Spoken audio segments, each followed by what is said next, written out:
హెల్తీగా పిల్లల కోసం పిజ్జా చేసేద్దాం వచ్చేయండి. దీనికోసం ముందుగా బౌల్లో 1 కప్పు గోధుమ పిండి, కొద్దిగా ఉప్పు, 1/2 టీ స్పూన్ వంట సోడాను వేసుకోవాలి.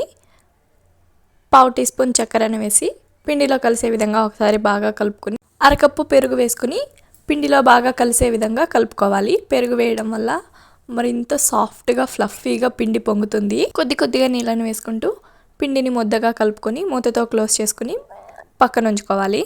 5 నిమిషాల తర్వాత చూపిస్తున్నాను చూడండి. పిండి అయితే చాలా సాఫ్ట్గా చాలా ఫ్లఫీగా వచ్చిందండి.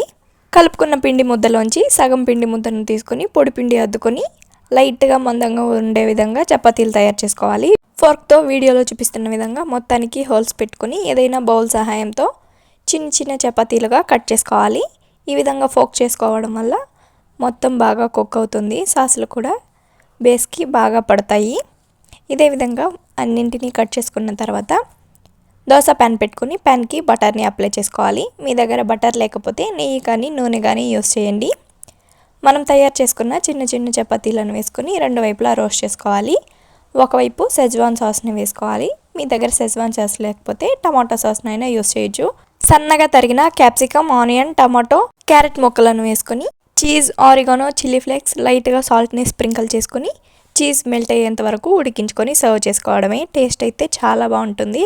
మీరు కూడా ఒకసారి ట్రై చేసి రెసిపీ మీకు ఎలా వచ్చిందో కామెంట్ చేసి చెప్పండి. మీకు ఈ వీడియో నచ్చినట్లయితే ఒక లైక్ చేసి సబ్స్క్రైబ్ చేసేయండి. Thank you for watching.